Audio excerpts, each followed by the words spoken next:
IT job కోసం చూస్తున్నారా? ఐటీలో కెరియర్ బిల్డ్ చూసుకోవాలనుకుంటున్నారా? అయితే సమాధానం కోడింగ్ ట్యూటర్. క్షేమంగా వెళ్ళి లాభంగా రండి సినిమా గురించి, అందులో ఒక క్యారెక్టర్ గురించి నాది సీరియస్ క్వశ్చనే.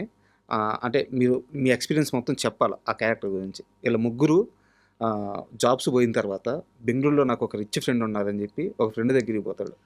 ఆ ఫ్రెండ్ ఎవరంటే రవితేజ గారు. చాలా చిన్న క్యారెక్టర్, అంటే అప్పటికి ఇంకా ఆయన హీరోగా ఎస్టాబ్లిష్ అవ్వలేదు.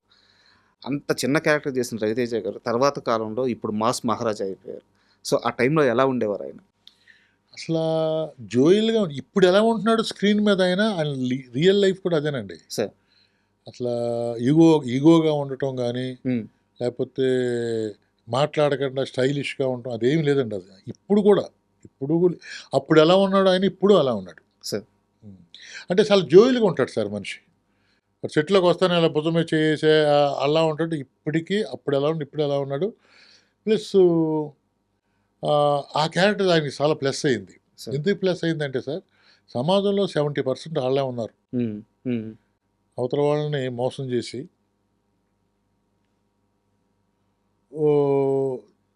తను చేయలేను అని చెప్పలేడు. చెప్పకుండా వీడు బిల్డప్ ఇచ్చుకుని చేయలేకపోవటం, ఒకవేళ చేసినా ఇది ఎదవ పని చేయించటం, దాంట్లో ఇరుక్కోవడం అనేది ప్రజెంట్ చాలా ఎక్కువ జరుగుతున్నాయి సార్. అవును.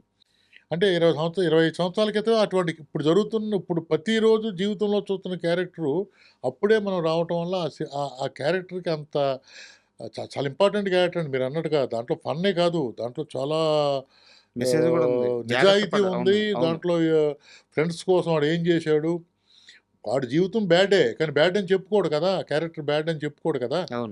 అయినప్పటికీ ఫ్రెండ్స్ని ఏదో చేయాలనే మంచితనం ఉంది.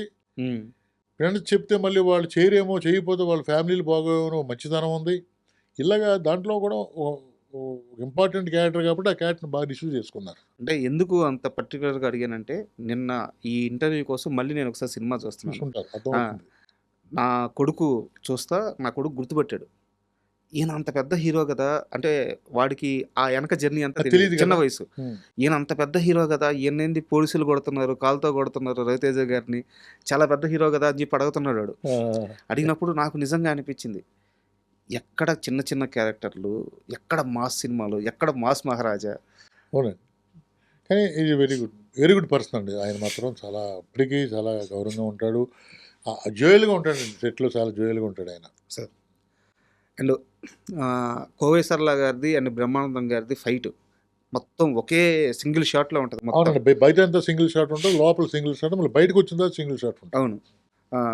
అసలు ఇప్పటికీ కూడా అసలు అది భయంకరమైన కామెడీ, కింద పడి దొల్లి నవ్వుతాం అనమాట. సో ఎలా హ్యాండిల్ చేశారు ఆ రోజు? సార్ అది రావటానికి మాత్రం వాళ్ళిద్దరు కష్టం అండి సార్. యాక్చువల్గా సార్ అది మన బ్రీతింగు, టైమింగు, ఒకసారి చేస్తే అలిచిపోయి రెండోసారి చేయలేం అనుకునే. ఇప్పుడు హీరో అనుకోండి సార్, బాగాలేదు అంటే రెండోసారి, మూడోసారి, నాలుగోసారి, 10 సార్లు లేదు 1 మోర్ చేద్దాం సార్ అంటారు. ఇప్పుడు కామెడీ చేసి ఆర్టిస్టులు జనరల్గా సరిపోతులే మేము చేసాం కదా అనుకుంటారు, కానీ దానికి మాత్రం చెప్పాలండి, ఇద్దరికీ హ్యాట్స్ ఆఫ్ అండి. బ్రహ్మానందం గారు ఫస్ట్ చేసారండి వాళ్ళు. సార్ సీన్స్ చదివాను, ఇలా ఉన్నాయా ఇలా ఉన్నాయా, ఇక్కడి నుంచి స్టార్ట్ అయ్యి ఇలా కట్ అవుద్దని చెప్పాను. చేశారు. చేసిన తర్వాత నాకైతే అది నచ్చలేదు సార్. నా ముఖం చూసి ఏంటి అలా ఉన్నాడు అని అడిగాడు. నాకు అంతగా లేదు, చేస్తే బెటర్గా ఉంటుంది చెప్పు, దాంతో మాట చెప్పు అంటే ఆవిడతో మాట చెప్పు. సరే ఇలా సరే అన్నమాట. ఇద్దరు చూసుకున్నారు, చేద్దాం అనుకున్నారు. ఏం కావాలో చెప్పన్నారు. చెప్పాను, అన్న దాంట్లో సరైన ఇది లేదు, ఏదో చేసేసామన్నట్టుగా ఉంది, నాకు ఇది చేశారు సార్. అంటే ఫస్ట్ సెకండ్ సైడ్ చేయడమే గొప్ప. అంటే మనిషి అలసిపోతాడు కదా. 10 నిమిషాలు టైం ఇమ్మన్నారు, ఇచ్చారు, చేశారు. సెకండ్ టైం కూడా నా ముఖం హ్యాపీగా ఓకే అని చెప్పలేకపోయాను. పిలిచాడు, ఏంటి ఓకే చెప్పలేదేంటి అని అన్నాడు. లేదన్నయ్య, నాకు ఏదో మిస్ అవుతుందన్నయ్య, ఇది చాలా ఇంపార్టెంట్ సీను, జీవితంలో సినిమా చరిత్ర ఉన్నంతకాలం నిలిచిపోయే సీన్ ఇది. కరెక్ట్. ఎందుకంటే ఒక భార్య మొగుడు చేస్తున్న తప్పుడు పనులు బరాయించి ఒక్కసారిగా బరస్ట్ అవుద్ది. అరెస్ట్ అవుద్ది. అది జీవితంలో రేపొద్దుట అదిగో అలా అలా ఉంటది తెలుసా అన్నట్టుగా ఉండాలి సీను. అని ఏదో మిస్ అవుతుందన్న. సరే ఇల్లు అన్నాడు.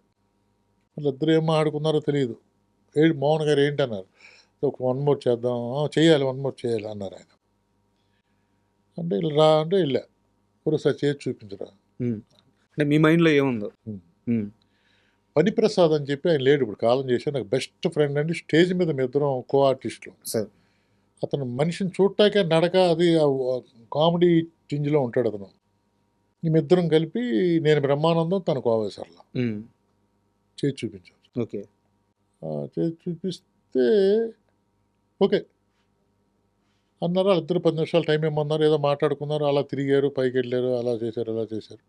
ఓకే టేక్ అన్నారు, చేశారు. అదే దాంట్లో ఉంది, సినిమాలో ఉంది. సో ఆ ఫైనల్ షాట్ ఫైనల్ షాట్ ఏమో సినిమాలో ఉంది. మేము చేసి చూపించింది. అంటే వాళ్ళు చేసినప్పుడు నుయ్యి ఎక్కుతాం లేదు, బకెట్ అనటం లేదు, ఇవన్నీ కూడా నేను ఆడు కలిసి ఇలారా ఇక్కడ పైకి ఎక్కుతావు నువ్వు, తన్నేస్తావు, అలా జంప్ చేస్తావు, అదే అడ్డు ఉంటుంది, అడ్డు పట్టుకుంటావు, ఇలా మళ్ళీ కర్ర తీసుకుంటావు, ఇవన్నీ అనుకుని వాళ్ళిద్దరూ ఎస్టీ చేశారండి. ఎస్టీ చేశారు. యాస్టీస్ కంటే 10% ఎక్కువే చేశారు. అది అప్పుడు ఓకే అయింది సార్. ఈ మొత్తం సీన్ని ఒక పెద్ద ఆయన పక్క నుంచి గమనిస్తా అది కరెక్ట్గా అదే టైంలో రామానాయుడు గారు లోపలికి వచ్చి అంటే జనరల్గా ఇటువంటి సీన్కి అయితే అరుపులు ఉంటాయి, అరుపులు ఉంటాయి, కాముగా ఉండదు కదా, అరుపులు ఉంటాయి, జనాలు నవ్వుతారు, క్లాప్స్ కొడతారు. ఈ ఎడావిడంటే చూస్తే ఎవరు ఇద్దరు కొట్టుకుంటున్నారు సెట్లో అన్న ఫీలింగ్ వచ్చింది ఆయనకి. వెళ్తూ కారే అంటే లోపల గ్లాసెస్ ఉన్నా గొడవ వినపడుతుంది. అంటే ఎంత గట్టిగా జరుగుతుందో గొడవ చూడండి. ఆపి గొడవ చూడడానికి దిగిపోయాడు ఆయన.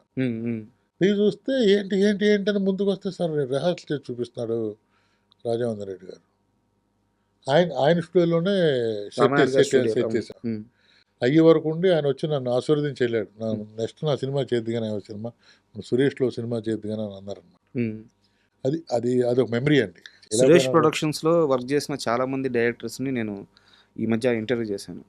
వాళ్ళందరూ రామానాయుడు గారి గురించి చెప్తున్న మాట ఏంటంటే, పని చేసేటప్పుడు ఆయనకి ఇంత ఒక చిన్న స్పార్క్, వీడు కష్టపడుతున్నాడు అని ఆయనకి తెలిస్తే వచ్చి పర్సనల్గా భుజం మీద చేసి మాట్లాడి వెళ్తారు. లైఫ్ ఇస్తాడు సార్ ఆయన. లైఫ్ ఇచ్చి ఆయన భుజం మీద చేసి మాట్లాడాడు అంటే వాళ్ళ లైఫ్ మారిపోయిందని అర్థం. అవునండి. ఆయన కూడా నన్ను నెక్స్ట్ సినిమా చేద్దాం ఉన్నారు, 2 సబ్జెక్టులో కూర్చోబెట్టారు. అనుకోకుండా అది అలాగా ప్రొలాంగ్ అయింది, చేయలేకపోయాను. క్షేమంగా వెళ్ళి లాభంగా రండి సినిమా షూటింగ్ నడుస్తుంది. ఒకరోజు ఆల్మోస్ట్ అర్ధరాత్రి అనొచ్చు, 10-11 దాటిపోయింది. మీ సెట్కి ఒక పెద్ద స్టార్ శ్రీకాంత్ గారి కోసం కారు వేసుకొని వచ్చారు. ఎవరో గుర్తున్నారా మీకు? చిరంజీవి గారు అండి. శ్రీకాంత్ గారి కోసం కాదు సార్. అంటే శ్రీకాంత్ ఆయన బాగా అన్నయ్య అంటారు ఫ్రెండ్స్. మోహన్ గారి బర్త్డే. ఓకే. ఆ రోజు మేము సెట్లో ఉన్నామండి. ఆయన వస్తున్నారని తెలియదు మాకు. కరెక్ట్. ఆయన ఎంక్వైరీ చేసినట్టున్నారు, ఇలా మోహన్ గారి బర్త్డే కదా, ఎక్కడ ఉన్నారు అడిగినట్టున్నారు. సెట్లో ఉన్నారని చెప్పి తెలిసింది. సెట్కి వచ్చారు ఆయన. ఓకే. సెట్కి వచ్చి మేమందరూ వండర్ అయ్యామండి. సెట్కి రావటం, వండర్ అవటం, కేక్ కట్ చేయటం. ఆ ఫొటోస్ కూడా ఉన్నాయి మీకు, మొన్న నేను ఫేస్బుక్లో పెట్టా. ఆయన మేము సెట్లో ఉండగా ఆయన వచ్చి మోహన్ గారి కేక్ కట్ చేయటం, నోట్లో మోహన్ గారికి ఆయన కేక్ పెట్టడం, అన్ని కొత్త ఫొటోస్ ఉన్నాయి దగ్గర. చిరంజీవి గారు అంటే ఎందుకు అంత అటాచ్మెంట్? అటాచ్మెంట్ అంటే సార్, చిరంజీవి గారికి అటాచ్మెంట్ ఏముంది సార్, ఆయన హిట్లర్ అనే సినిమా ప్రొడ్యూసరు, పెద్ద ఆయన, గౌరవం ఇవ్వాలి. ఆయన బర్త్డే మద్రాసులో ఉంటే మనం వెళ్ళొచ్చు, వెళ్ళలేకపోవచ్చు.